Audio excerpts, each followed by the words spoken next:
Madame, Monsieur, bonsoir. Au menu de questions d'actu ce soir, quel bilan de la session d'automne de la Chambre des représentants? En chiffres, 33 projets de loi et 3 propositions de loi adoptées, vote par unanimité de 80% d'entre elles. Du coup, une question s'impose. Quels sont les résultats du débat politique sur l'évaluation parlementaire, sur l'exercice du pouvoir législatif, ainsi que sur la capacité de l'institution législative à répondre aux défis qui se posent et s'imposent devant la scène socio-économique au Maroc? Quid du rôle du Parlement sur la production de lois qui permettent la mise en œuvre de ces recommandations de la Commission du nouveau modèle de développement? Les élus sont-ils suffisamment outillés, formés pour répondre aux enjeux actuels avec méthodologie et efficience? La clôture de la session d'octobre de l'année législative relevant de la 11e législature a été aussi l'occasion de créer une commission thématique ad hoc consacrée à la réévaluation des relations avec le Parlement européen. Elle est composée de représentants des 2 chambres du Parlement. Cette décision intervient suite aux dernières positions de l'institution européenne à l'égard ou à l'encontre, j'ai envie de dire, du Royaume du Maroc. Je reçois ce soir 2 représentants de l'opposition sur le plateau de questions d'actu. Malheureusement, la majorité gouvernementale n'est pas représentée aujourd'hui. Nous avons eu un intervenant qui a dû s'excuser à la dernière minute parce que se tient justement, au moment où nous tournons cette émission, cette réunion de cette commission ad hoc fraîchement créée donc pour revoir ce partenariat entre le Parlement marocain et européen. Mais j'ai tout de même le plaisir d'accueillir 2 parlementaires relevant donc de l'opposition qui ont accepté l'invitation de questions d'actu et je les en remercie tout d'abord. Et pour représenter le PJD, le vice-président du groupe PJD à la Chambre des représentants, Brahimi Mustafa, bonsoir et bienvenue. Merci pour l'invitation. Pour représenter l'USFP, il est également membre de la commission mixte Maroc-UE, le membre du groupe socialiste de la Chambre des représentants, Al-Hassan Lochgar. Bonsoir et bienvenue à vous également. Bonsoir, merci. Nous avons également le plaisir aujourd'hui d'avoir avec nous, pour avoir un regard neutre sur le bilan de cette session d'automne au Parlement, notre analyste politique et consultant Sidris Leessaoui. Bonsoir Sidris. Bonsoir.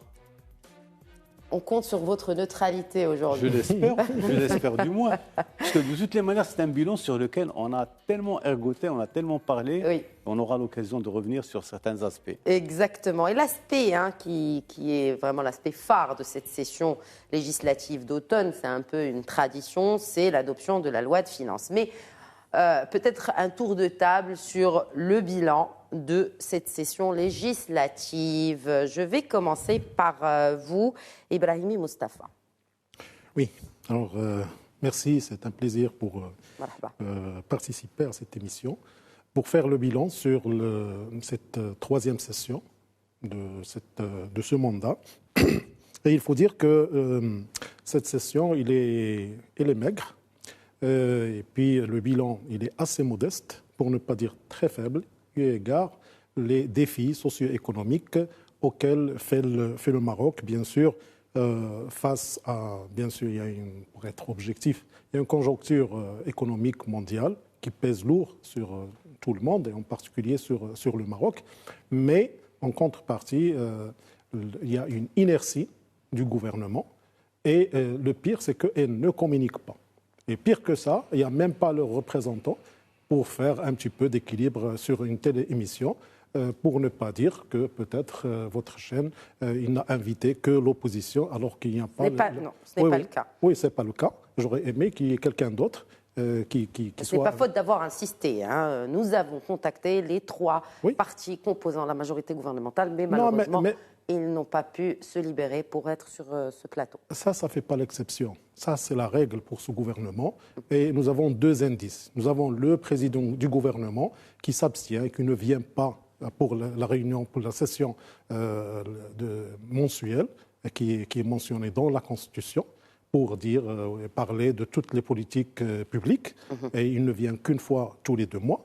Et la même chose, on a eu un incident cette semaine où il y a la ministre de l'Énergie qui dit que moi je ne vais pas répondre au prix du carburant. Alors il aurait dû ne pas accepter la question, mais dans la mesure où il a accepté la question, il ressort de son département. Donc il devrait répondre aux questionnements des citoyens marocains qui vont à la pompe, qui trouvent le carburant trop cher et tout son impact sur les autres produits qui sont essentiels, en particulier denrées alimentaires et autres. Hassan Jgar, quand on parle d'une session législative d'automne, est-ce que vous partagez l'avis de Si Ebrahimi concernant la maigreur et le résultat assez faible de cette session, en sachant que quand même il y a eu l'adoption de cette loi de finances? La loi de finances, heureusement, parce que bon, on est obligé de la passer, il y a des délais bien précis et c'est la loi qui permet de faire vivre le pays, d'appliquer toutes les politiques du Maroc, les politiques gouvernementales principalement. Mais au niveau du Parlement, nous avons deux missions en fait. Nous avons le contrôle de l'action du gouvernement et la législation, bien sûr, soit à travers des projets de loi, soit des propositions de loi qui émanent du Parlement. Au niveau des projets de loi, on nous vend les 33 projets de loi qu'il y a eu lors de cette session d'automne. Malheureusement, une bonne partie, c'est des conventions internationales. Une bonne partie, c'est des petits ajustements à des lois, bien sûr, existantes où il y avait des petits changements. Et bien sûr, il y a des lois qui étaient là, mais qui font partie d'un arsenal juridique sur lequel nous travaillons au Maroc depuis un bon moment, que ce soit au niveau de la couverture sociale, de l'énergie, certaines lois. Et d'ailleurs, c'est pour ça que vous avez parlé d'un consensus autour de 80% des textes qui ont été présentés lors de cette Mais ce consensus, session. est-ce que c'est une question de chiffres en sachant que finalement, est-ce que l'opposition dispose d'éléments qui peuvent en faire une force alternative et qui peuvent influencer finalement Malheureusement, ces lois? Au niveau de l'opposition, au niveau du groupe USFP, nous avons déposé plus de 10 projets de loi par rapport auxquels il n'y a eu aucune interaction. Le gouvernement au début de la législature, lors de sa nomination, a retiré des lois du Parlement qui étaient présentées par l'ancien gouvernement. À l'époque, on nous avait promis qu'on allait les ramener très rapidement. Quel exemple de ces lois qui ont été retirées? Principalement des lois qui concernent la probité, le code pénal, ce qui concerne l'enrichissement illicite. Au niveau du groupe USFP, nous avons fait un projet de loi contre l'enrichissement illicite, bien explicité, un peu plus développé. Malheureusement, on n'a pas eu de retour. Il y a aussi, bien sûr, par exemple, la loi sur l'occupation des biens publics. Et là aussi, le gouvernement a retiré cette loi, n'est pas revenu avec une nouvelle loi.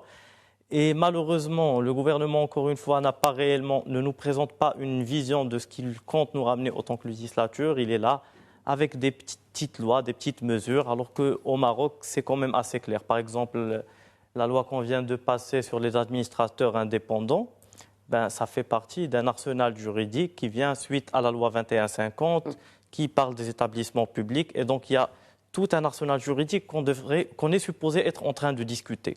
Au lieu de ça, on nous met ça goutte par goutte, histoire de diluer un peu le débat et de ne pas pouvoir le centrer et le faire évoluer. Donc, à ce niveau, le gouvernement peine. Nous avons déposé plus de 370 amendements sur les lois qu'il y avait lors de cette session. Malheureusement, le gouvernement n'a réagi que lorsqu'il s'agissait d'erreurs de frappe. Et au niveau des questions qu'on dépose au gouvernement, il y a les questions écrites où le gouvernement est supposé, par la loi, par la Constitution, par le règlement intérieur du Parlement, de répondre dans les 20 jours. Nous avons plus de 350 questions écrites auxquelles il n'a pas répondu. Donc quand on a 350 écrites, alors qu'il est obligé par la loi auxquelles il n'a pas répondu, alors que ces questions-là... Ça représente 30%, 35% de l'ensemble des questions écrites qui ont été adressées à l'exécutif. Je parle du groupe USFP. Ah, vous parlez que du groupe USFP. Je parle que du groupe USFP. Parce que le président de la Chambre des représentants a avancé ce chiffre de 60% des questions écrites auxquelles l'exécutif a pu répondre. Oui, mais malheureusement, il est supposé répondre à toutes les questions qui ont dépassé les 20 jours, qui ont atteint 20 jours. Il a un délai de 20 jours pour répondre. Moi, je vous parle de 370 questions qui ont dépassé les 20 jours et auxquelles on n'a pas eu de réponse. Et parmi ces questions, il y a des questions qui ont plus d'1 an maintenant. Donc malheureusement, ce gouvernement ne réagit pas. Et malheureusement, on le voit d'ailleurs aujourd'hui, moi c'est la deuxième fois que j'ai la chance de venir sur ce plateau, dans cette émission. Et même lors de la première émission, il n'y avait pas de représentant de la majorité. Donc on parle de groupe politique, de majorité. Si quelqu'un est occupé, on peut toujours désigner une autre personne pour les représenter. Moi, je regrette fortement ça. Mais au moins, on entend un peu la voix de l'opposition, parce qu'il y a des voix qui s'élèvent pour dire qu'on n'entend pas assez les voix de l'opposition. Parce qu'on étouffe le débat aussi.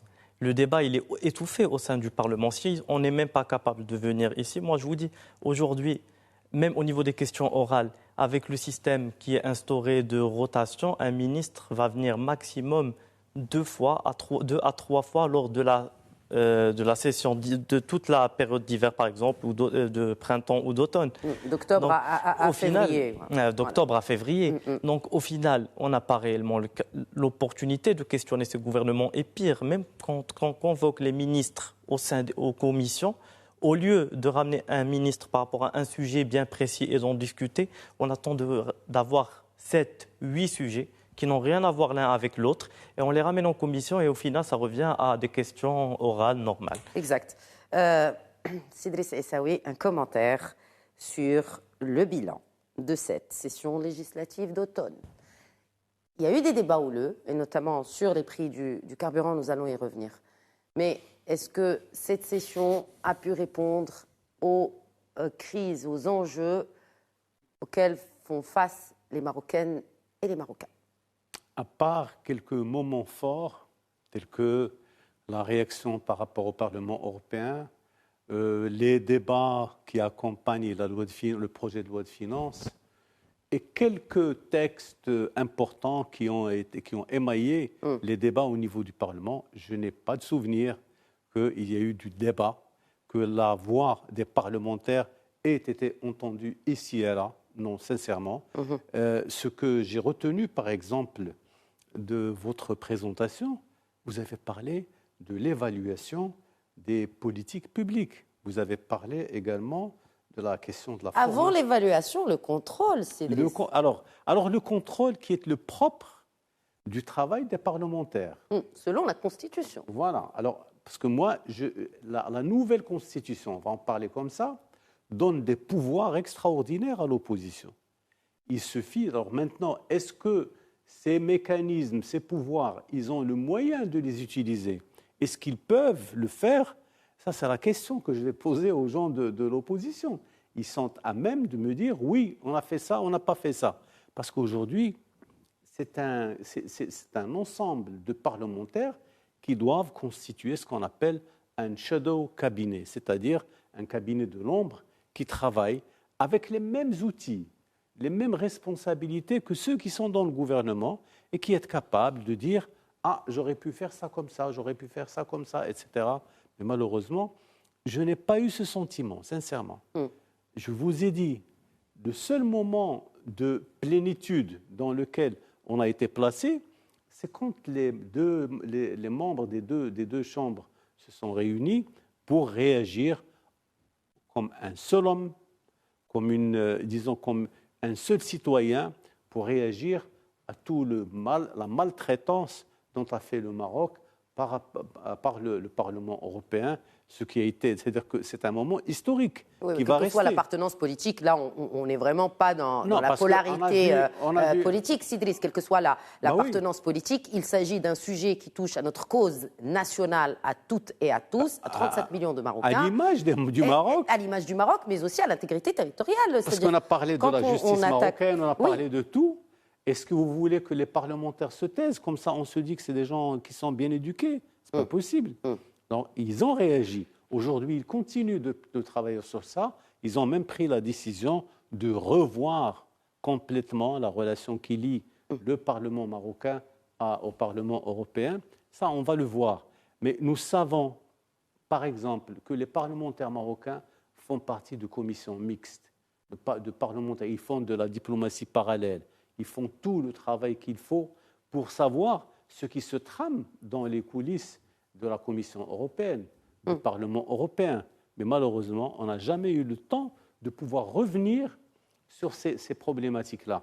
Moi, je n'ai pas voulu citer d'autres problématiques qui sont très certainement présentes au niveau de votre manière de poser le problème, Mais j'ai l'impression que c'est un bilan qui pose problème, sincèrement. C'est un bilan qui pose problème parce que moi, en tant que citoyen, je vais parler en tant que citoyen, ni représentant, ni rien du tout.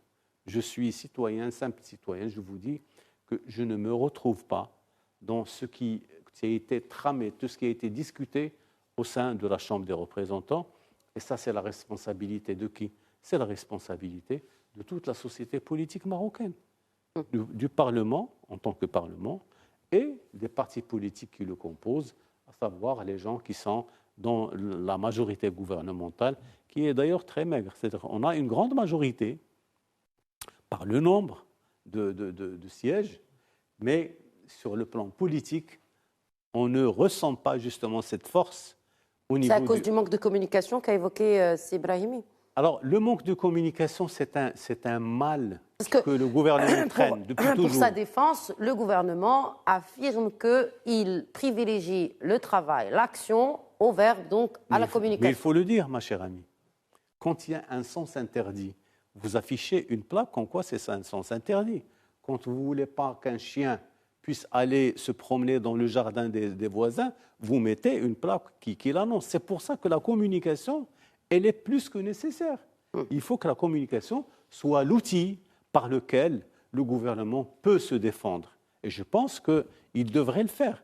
Parce que le ministère de la Communication, ou bien il va aider le gouvernement à dire ce qu'il est en train de faire pour le peuple, ou bien ce n'est pas la peine d'avoir un ministère de la Communication et on va laisser les départements ministériels communiquer par eux-mêmes, par leurs propres moyens et essayer d'aller vers les citoyens. Je suis désolé, je ne suis pas en train d'enfoncer la partie gouvernementale, mais c'est une réalité. Je suis obligé, en tant que, vous l'avez dit, moi je suis un analyste, je suis complètement indépendant.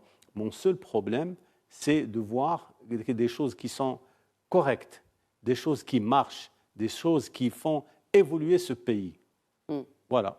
Bon, parmi les choses qui marchent, on va quand même parler de ces projets de loi, ou en tout cas les plus importants qui ont été approuvés. Celle sur les zones industrielles, c'est une bonne chose quand même pour la TPME marocaine. Oui. La preuve, vous avez dit. Oui. La preuve, vous avez dit qu'il y a 80% des textes qui ont été votés, malgré que leur nombre il est. À l'unanimité. À l'unanimité, oui. Voilà, juste je précise. Ils Parce ont été votés pas, à l'unanimité. À l'unanimité, oui, je précise moi aussi, parce qu'on ne fait pas une opposition automatique. S'il y a quelque chose pour la bonne gouvernance ou bien pour préparer l'investissement, il y a une loi cadre sur l'investissement. Pourquoi vous voulez que l'opposition va s'opposer et va à l'encontre de l'intérêt de l'État? Ce n'est pas possible. Et donc, il y a même certains projets qui émanent du gouvernement précédent.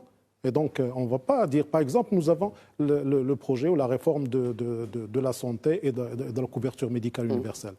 Nous avons tout un arsenal juridique et législatif. Alors, est-ce qu'on va voter contre ça alors que les gens ils en ont besoin, surtout dans de telles circonstances? Ce n'est pas possible. Et donc, je pense que ça existe dans tous les parlements du monde. Est-ce qu'on vote tout ce qui est bien? Et bien sûr, on s'oppose ou bien on amende certains textes. Le problème, c'est que ce gouvernement, il n'accepte rien. La preuve, on a eu le projet de loi 2023. Combien de projets de loi, combien de propositions de loi ont-elles émané lors de cette session? De l'opposition? Non, du PJD. PJD? Là, on a eu le chiffre de l'USFP, mais du PJD. Alors, on a 45. 45. Et fait de la session, la troisième session, on a vu 7 projets de loi, dans un certain nombre de lois. Dans l'agence du sang, par exemple, c'est le PJD qui a fait la proposition de loi. Et donc, il y a pas mal de... On a fait, comme haute autorité de santé, on a un projet de loi. Nous avons soulevé le problème d'un article qui est très important, qui est l'article 114 de la loi 6500. Nous avons également le projet de loi concernant les parents qui a été retiré pour l'assurance maladie des parents. Donc au total, nous avons 45 propositions de loi, dont 7... Mais le gouvernement ne veut rien entendre, ni les propositions de loi, ni les amendements. Et comme j'ai dit, pour le projet de loi 2023, la loi de finances, le gouvernement n'a accepté aucun amendement de l'opposition. C'est du jamais vu. Mais l'opposition faisait partie des commissions et il y a eu un prévote dans les commissions avant que ce ne soit voté dans... Oui, mais ils n'ont pas accepté, ni dans les commissions, ni dans la séance plénière. Oui. Et ils n'acceptent pas parce qu'ils ont la majorité partout. Et ils ont une majorité écrasante et donc ils étouffent tout le monde. Mais concernant est-ce qu'il y a débat ou pas débat, même pour les médias, on ne trouve pas assez d'émissions où on peut débattre. Le PJD, ça fait longtemps qu'il n'a pas été invité pour dire son mot. Alors que toutes les questions du carburant ou bien pour les réformes des établissements publics ou bien pour la santé, Allez-y justement sur les questions du carburant. C'est aujourd'hui une réalité, vous l'avez dit vous-même, Mustapha Ebrahimi, c'est une réalité mondiale. Aujourd'hui, le Maroc ne peut pas faire exception. Nous ne produisons pas d'hydrocarbures. Nous en importons. Et nous importons donc aussi la hausse des prix des hydrocarbures. En matière des hydrocarbures, le Parlement marocain il a fait une commission d'information, il a eu un diagnostic et plusieurs recommandations, et il y a plusieurs irrégularités, et la même chose elle a été soulevée par le Conseil de concurrence. Malheureusement, le Conseil de concurrence n'a pas fait son travail, parce qu'il est allé jusqu'à amender les sociétés qui œuvrent les carburants à 8%, à 9%, et puis on n'a rien vu après. Et puis après, ils nous ont donné un avis. Alors, le Conseil de concurrence, normalement, il devrait amender ces sociétés. Quand on entend le secrétaire général des Nations Unies dire à ces sociétés, qui sont des multinationales, qu'ils ont fait des gains qui sont exceptionnels et immoraux, il y a un certain nombre de pays qui ont fait payer à ces sociétés un certain nombre aucune action sur la loi de finances en matière de fiscalité. Nous avons fait des amendements, mais ils les ont protégés. Ils ont mis, pour unifier les taux sur l'impôt sur l'IS, à 20% et à 35% pour les sociétés qui gagnent plus ou moins 100 millions de dirhams. Et à 35%, un certain nombre d'établissements dans la Banque du Maroc, dans la CDG et un autre établissement. Et c'est tout. Et quand on a demandé à ce que ces sociétés, elles aussi, ils payent les 40%, ils ont refusé. Et donc, qu'est-ce que vous voulez qu'on fasse dans un gouvernement où il y a des gens qui ont un conflit d'intérêts? Il y a ceux qui sont rentrés avec le conflit d'intérêts et ceux qui, actuellement, ils sont en train d'investir. On ne peut pas rassembler les deux, parce qu'il y a un délit d'initié, et donc ce n'est pas acceptable. Et par conséquent, on trouve qu'en matière de fiscalité, la loi de finances 2023, on protège les grandes sociétés et en contrepartie, quand on parle par exemple de l'IR, il y a la retenue à la source. Et qu'est-ce qu'on a fait pour ces grandes sociétés? On a diminué de 15% à 10% cet impôt qui est sur le bénéfice ou sur le partage des bénéfices. Qu'est-ce que cela signifie? Ça signifie qu'on dit à ces sociétés, partagez vos bénéfices et ne pas réinvestir. Parce que si on augmente l'impôt sur le partage des bénéfices, ces sociétés ils vont réinvestir et donc créer de l'emploi et pas toute la chaîne. Mais on trouve qu'au niveau de la législation et en matière de la loi de finances, rien n'a été fait. Et la preuve, on trouve que, par exemple, il y a actuellement un effondrement du pouvoir d'achat. Et ça ne regarde pas que ce gouvernement, parce qu'au-delà du fait qu'il y a effectivement une inflation importée, et donc tout ce qui se répercute sur les produits notamment de grande nécessité, à savoir les produits alimentaires principalement, la grande question qui se pose, pourquoi depuis plusieurs années nous ne répondons pas à ce grave phénomène qu'est celui de la commercialisation, de la distribution de ces denrées. Parce qu'aujourd'hui, c'est un peu l'anarchie. Tout le monde augmente les prix comme il veut. Il y a du contrôle, certes, d'ailleurs, ce qui a été annoncé par la ministre de l'Économie et des Finances. Elle a avancé des chiffres importants sur le nombre de contrôles qui ont été faits, sur les produits qui ont été saisis parce qu'ils ne sont pas propres à la consommation, mais aussi sur ceux qui n'appliquent pas les prix, mais ça, c'est une réalité dans notre pays depuis Le grand quelques problème années. en matière de carburant, c'est qu'il y a une discordance entre le prix du baril Brent et le prix à la pompe. Et c'est le ministre de l'Énergie qui l'a dit. Oui. Il a dit que si on a 80 dollars le baril, normalement, on devrait prendre le gasoil à 10 dirhams. Et s'il est à 100, à 11 dirhams, et s'il est à 120, on va le prendre à 12 dirhams. Maintenant, à la pompe, c'est à combien? Aujourd'hui, il est à 83. 13,83. Non, À 13 dirhams 80. Ah, non, le baril. Pardon, le baril. Le baril, il est à 83 dollars. À la pompe. Alors que maintenant, il est à 14 dirhams. Certaines pompes, il est à 14 dirhams. Alors, cette différence. Il y a effectivement cela, et j'avais interpellé un spécialiste sur ce même plateau qui m'avait expliqué qu'il y a eu comme il y a un déphasage aujourd'hui entre les prix à la pompe, notamment du diesel, Oui. et l'évolution du prix du baril. Mais le conseil de concurrence, il a soulevé ça? Oui. Le conseil à la baisse. Il n'y a plus de déphasage, bizarrement. Quand le prix est à la hausse, Exact. il y a un déphasage. C'est le conseil de concurrence qui a soulevé ça. Exact. Alors, Exactement. dès qu'elle augmente le prix, les bourses, le lendemain, au Maroc, on trouve qu'elle augmente. L'impact est immédiat. Mais s'il diminue, il dit non, nous avons un stock qu'il faut épuiser, et après on va... Mais quand on parle des denrées alimentaires, il faut mettre en cause et en question tout le plan vert de l'agriculture. Parce que combien la caisse de compensation, maintenant ils nous disent qu'elle était à 13 ou à 16 milliards de dirhams, maintenant on a augmenté jusqu'à 30 et on est à 40. Mais pourquoi on est à 30 et à 40 Combien on produit de sucre? 40%. Pourquoi on n'encourage pas l'agriculture du sucre? Où est-ce qu'il est le plan vert?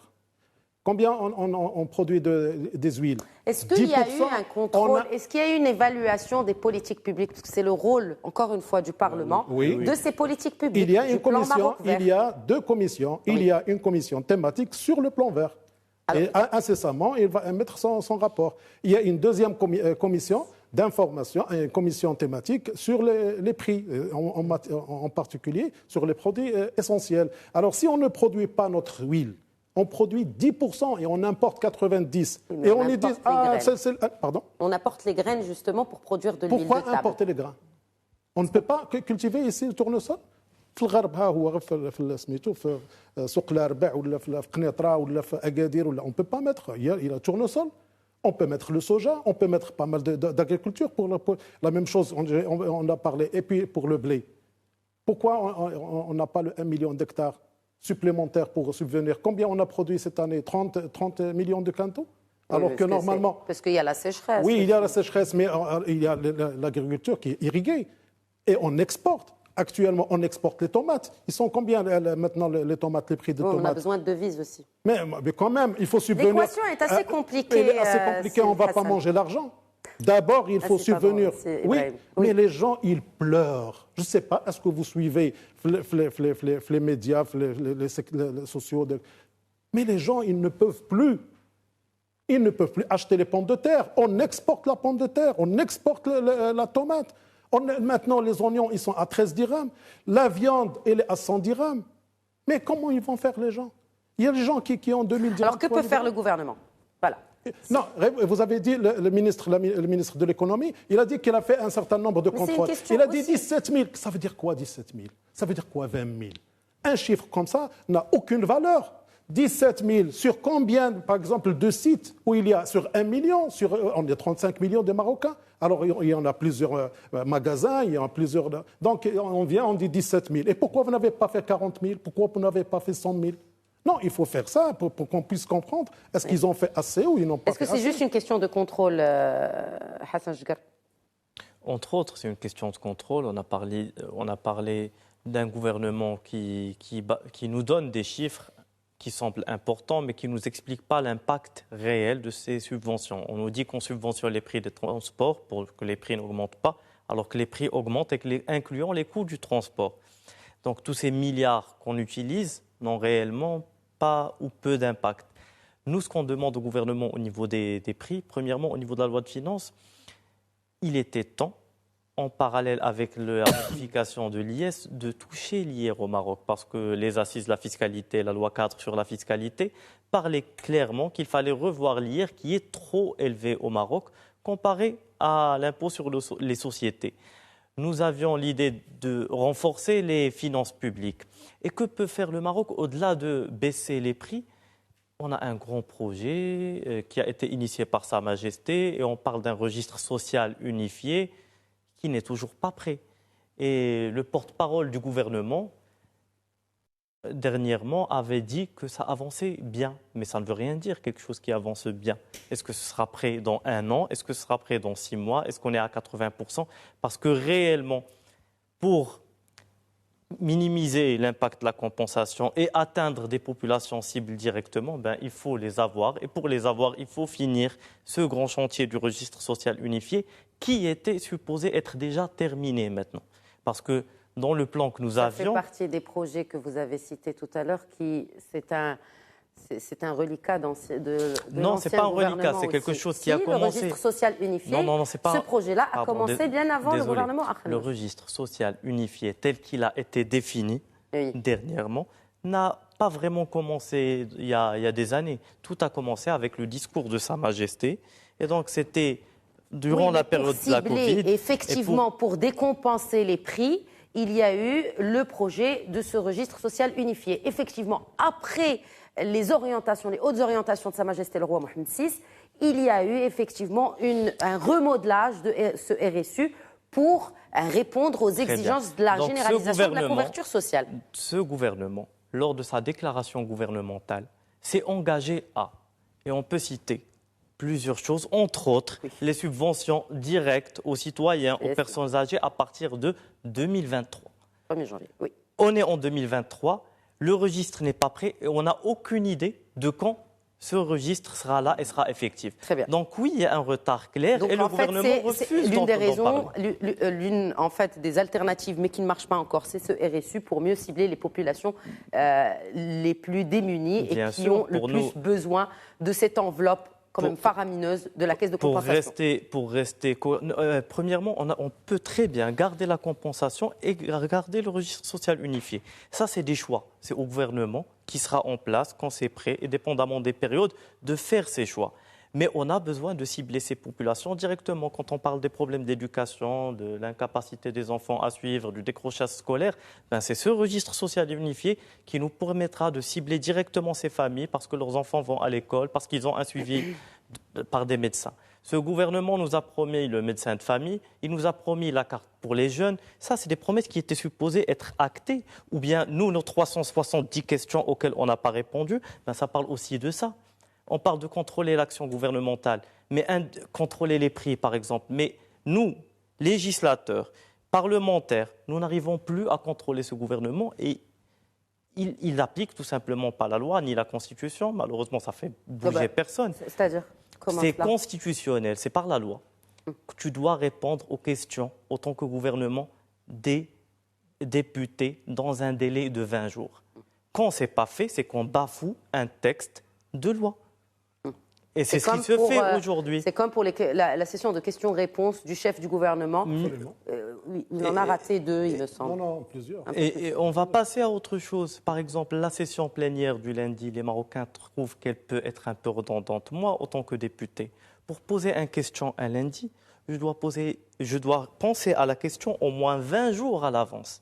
Parce que quand je demande au gouvernement d'interagir avec une question d'actualité, il refuse. Et chacun des partis, incluant ceux de la majorité, ont déposé des demandes pour des questions qui étaient urgentes au moment du dépôt de la question. Et le gouvernement refuse automatiquement de répondre. Très, très rarement, il va accepter quand c'est lui qui a envie de communiquer par rapport à un sujet bien précis. Est-ce qu'il y a eu des propositions justement pour le pouvoir d'achat? Parce que c'est ce qui pose bien sûr, il y a eu des propositions autour du pouvoir d'achat. Lors de la rentrée scolaire, par exemple, avec l'augmentation des prix des fournitures scolaires et autres. Donc, je n'ai pas en tête tous les événements, mais à chaque semaine, il y a des événements qui poussent les... Quelles sont les propositions pour aider le pouvoir d'achat que vous avez émises? Les propositions pour aider le pouvoir d'achat. Premièrement, nous, lors de la loi de finances, nous avons proposé de revoir l'IR. Oui. Donc d'augmenter la partie du salaire non imposable à 50 000 dirhams. Ça n'a pas été touché. Et non seulement ça n'a pas été touché. Aujourd'hui, ce gouvernement ne compte pas le toucher d'ici la fin de son mandat. Parce que cette année, quand on a ramené la réforme de l'IS, quand on parle d'unifier à 20%, ce n'est pas cette année. C'est d'ici 2025. Ça veut dire aussi que d'ici 2025, on n'a aucune vision de réforme pour l'IR. Donc on ne compte pas ramener cette réforme qui est nécessaire. La loi cadre sur la fiscalité, on devrait appliquer tous ces objectifs avant 2025. Donc clairement, on ne compte pas appliquer les objectifs de cette loi dans les délais raisonnables qui sont cités par texte de loi. Ça, c'est des vrais problèmes. Moi, je comprends mal un gouvernement qui dit qu'il travaille, qu'il réalise des avancées et qui ne refuse d'en parler. C'est un gouvernement qui refuse, d'après eux, venir ici, devant les Marocains, pour parler de ce qu'il fait de bien. Oui, ils le font quand même quand les ministres viennent au Parlement pour répondre à vos questions. Ils sont obligés. Pour celles qui passent. Ils sont obligés, et sachant que par une mauvaise interprétation de la Constitution et par un concours de circonstances qui fait qu'on a une majorité qui a presque 75% des sièges, aujourd'hui, l'opposition, tous les partis de l'opposition réunis n'ont pas plus que 14 ou 15 minutes lors d'une séance qui prend 3 heures. Donc oui, c'est normal que vous n'arrivez pas à entendre cette voix de l'opposition. La démocratie, c'est compte tenu des résultats que vous avez eus. C'est pas la démocratie, c'est une mauvaise...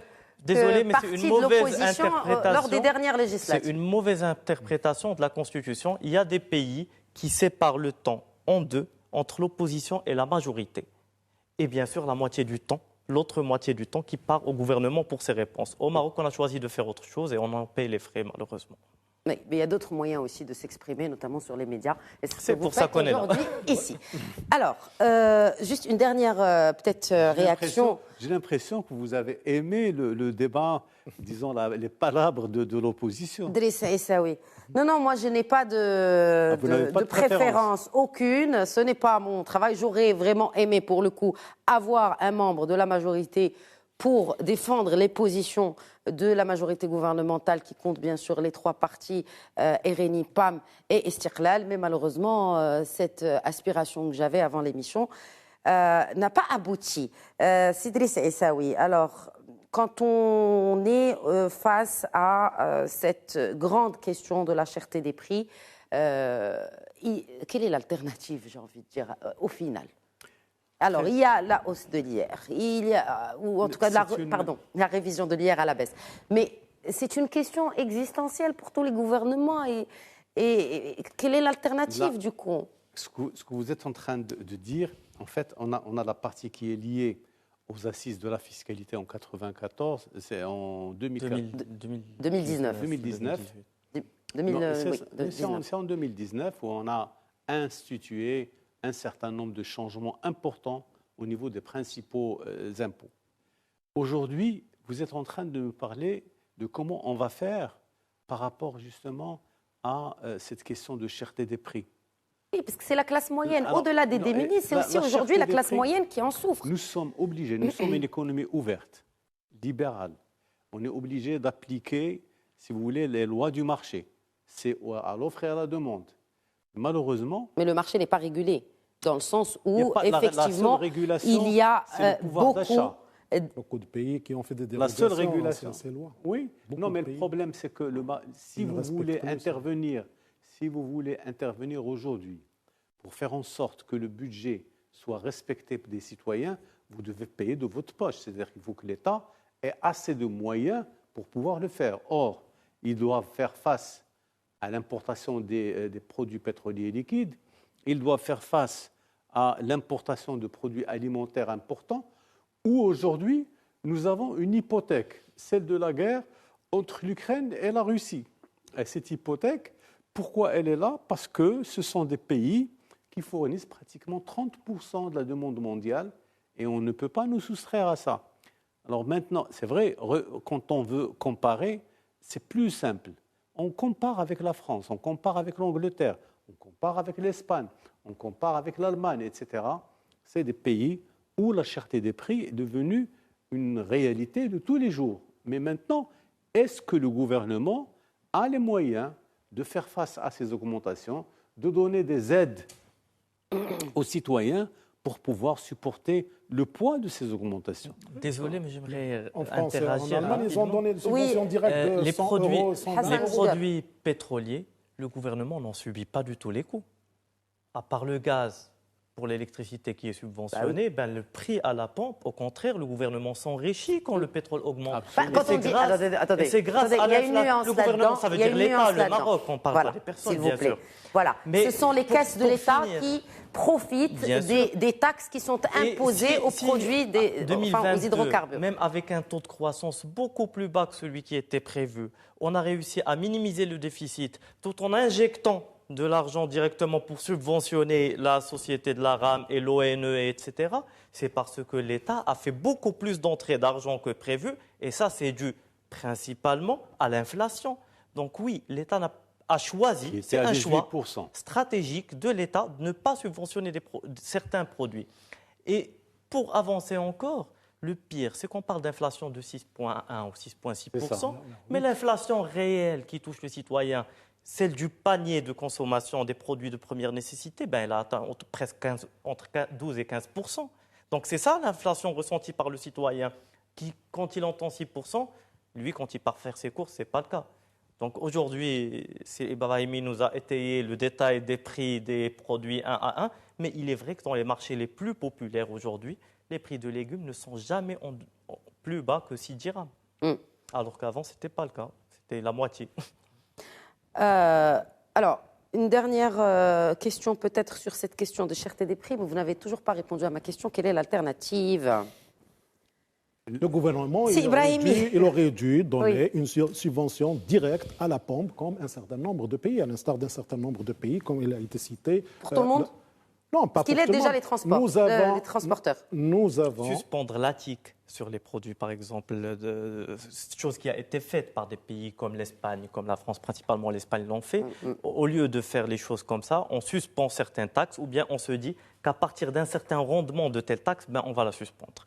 Parce que c'est beaucoup plus que ce que comptait avoir l'État sur l'ATIC, sur la TVA, sur les différentes taxes qu'il a sur les carburants. Sauf que les dépenses sont très les dépenses sont augmenté. Les mêmes. L'investissement public. Les impôts, c'est sacré par rapport à la Direction générale des impôts, par rapport au ministère des Finances. Ça, c'est les ressources de l'État. Il y a une autre petite réforme qui est nécessaire. On parle de registre social unifié et on parle d'investissement. Pour réussir tout ça, tout à l'heure avec Sylvie Issaoui, avant on avait parlé de simplification de procédures avant l'émission, jusqu'à aujourd'hui, alors qu'on parle de digitalisation, il y a même un ministère de synergie, si on veut, du gouvernement, le ministère des Finances est l'un des rares qui a 5 directions dans chacune des régions. Et c'est l'un des rares où les directions ne communiquent pas entre elles. Ou quand on a besoin d'un papier des impôts, ils nous demandent de leur ramener l'autre papier de la perception, comme quoi on a payé. C'est le même ministère. Alors comment compte-t-on réellement réussir cette charte de l'investissement? Comment compte-t-on cibler les citoyens, définir combien ils gagnent, simplifier les procédures, si au sein d'un même ministère, et pas n'importe lequel, c'est le ministère des Finances, c'est un ministère stratégique, nous avons choisi le registre social unifié. Mais à terme, ça va être l'identifiant fiscal du citoyen qui est le repère réel.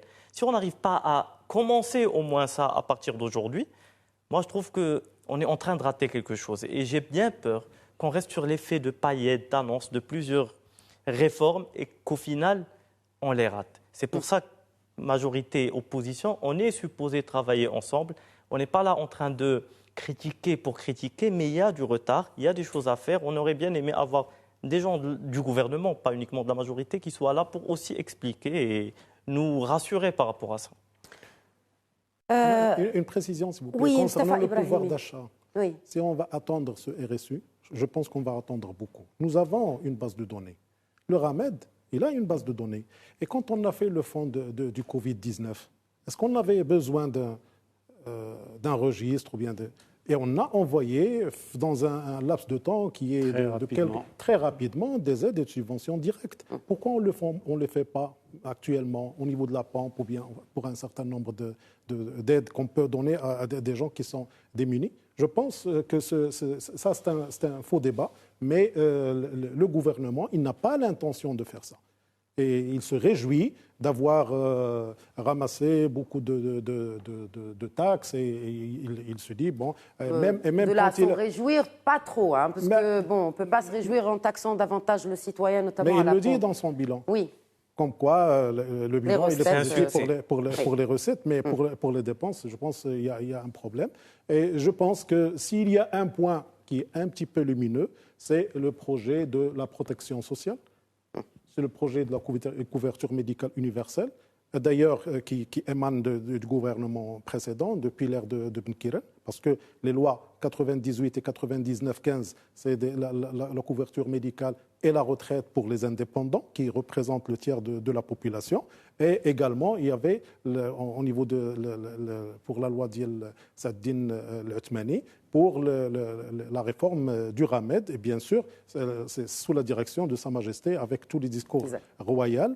Et puis, il y a des mesures qui ont été faites quand il y avait le gouvernement de Saddin Al-Uthmani, au niveau de la loi de finances 2021, où il y avait 4 milliards de dirhams qui ont été consacrés pour le Ramed. Actuellement, si on prend le discours royal, si on prend la loi cadre, il y a un agenda qui est bien déterminé. 2021, c'est pour les indépendants, l'assurance maladie. 2022, c'est pour le Ramed. Maintenant, on est 2023. On n'a pas encore terminé avec le Ramed. Nous avons toujours un projet de loi parce qu'ils ont divisé le Ramed en deux. Il y a ceux qui sont capables de contribuer et il y a ceux qui ne sont pas capables de contribuer. Alors, ils ont dit on va transférer ou bien basculer tout le monde vers la CNSS. Et puis, on sort et on déclare le premier cas, il a été opéré dans une clinique privée avec 13 millions de dirhams, c'est quelqu'un du Ramed. Vous savez, de centimes. Oui. Vous savez, un tel message, qu'est-ce que ça veut dire? Ça veut dire, tous les ramédistes, il faut aller vers les cliniques. Et ça a été ressenti au niveau des hôpitaux. On a moins de consultants et moins de gens opérés. C'est normal. Parce que quand j'ai un papier de la CNSS, c'est normal que je vais vers la clinique, il n'y a pas de rendez-vous, il y a un certain nombre de choses. Alors, quelle est la conséquence? 1. La faillite de l'hôpital public. Parce qu'on comptait faire des recettes. On a mis 9,5 milliards pour la loi de finances 2023. Ça va désengorger aussi l'hôpital public, ce qui est une bonne chose. Mais toute cette manne, elle va vers le secteur privé. Et si on prend le compte national de la santé, c'est 90% de cet argent qui va vers des caisses de la CNSS et de la CLOPS, qui va vers le secteur privé, en particulier vers les cliniques privées. 90%. Donc, ces 9 milliards, ils vont partir vers le secteur privé. Il n'y aurait pas de recettes au niveau de l'hôpital public. C'est la faillite de l'hôpital public. Est-ce qu'on veut faire la faillite? 2, c'est les investisseurs étrangers qui vont voir cette manne, cet argent, qui vont venir pour investir au Maroc. Et le plus grave, ça veut dire diversifier l'offre de santé, c'est une bonne chose quand même. C'est Je ne pense pas que tout le monde va basculer vers le privé si l'offre du public est bonne. Mais il faut attendre que l'offre du public soit bonne. Très bien. Un dernier mot, Hassan El-Chgar, pour finir, et pour la prochaine session qui commence. Et aussi, parce que vous êtes également membre de la commission mixte Maroc-UE, et que aujourd'hui, il s'agit de réévaluer cette relation entre le Parlement marocain et le Parlement européen suite aux attaques multiples, parce qu'il n'y en a pas eu qu'une vis-à-vis des droits de l'homme. Mais cette semaine même, il y a Sultana Khaya qui a invité un séminaire au Parlement européen. Il y a aussi l'affaire Pegasus, où jusqu'ici, il n'y a aucune preuve que le Maroc soit impliqué, directement ou indirectement, mais on remet une couche et on remet de l'huile sur le feu. Nous, au sein du Parlement marocain, après la session, ce qui a été décidé, c'est de revoir un peu tout ce qui régit cette relation avec l'Union européenne. Le principal outil, c'est la commission mixte Maroc-Union européenne. Cette commission, elle a un texte de constitution, elle présente des résolutions et normalement, c'est l'espace où tous les débats, incluant ceux sur les droits de l'homme, sur la situation au Sahara marocain ou ailleurs dans les autres territoires économiques, sociaux, etc., devraient être discutés dans la dite commission où, à partir de là, on sort des résolutions. Malheureusement, la partie européenne ou certains des députés européens ont bloqué cette commission et au lieu de la laisser fonctionner de manière institutionnelle, ont profiter du système pour des fins qui les concernent. Malheureusement, le Parlement européen vit actuellement un scandale de corruption qui est entre autres lié à ce blocage de certains députés européens des mécanismes qui existent pour pouvoir justement faire le chantage à des pays. Et juste pour rappeler que le président de la Chambre des représentants, Rachid Talbi El-Alami, a écrit à son homologue européenne que la déception, la consternation et le regret profond dominent au lendemain de la résolution adoptée le 19 janvier par le Parlement européen, qui est difficilement qualifiable autrement que sous les termes de l'offense au Maroc. Nous allons certainement revenir à cette question et à cette commission ad hoc qui vient d'être créée. D'ailleurs, il y a une conférence débat qui s'est tenue aujourd'hui. Nous allons y revenir demain dans le cadre de l'émission Question d'actu. Aujourd'hui, c'était le bilan de cette session d'automne. Merci beaucoup, messieurs, en tout cas, d'avoir enrichi le débat. Mustafa Ibrahimi, président ou vice-président du groupe PJD à la Chambre des représentants. Merci pour l'ensemble de vos éclairages. Hassan Jgar, membre du groupe socialiste à la Chambre des représentants et membre de la commission mixte marocaine. Merci à vous également. Et mes remerciements à vous, Sidris Essaoui. Merci. Pour votre analyse aujourd'hui et merci à nos chers téléspectateurs pour votre fidélité à Question d'actu. Très bonne soirée.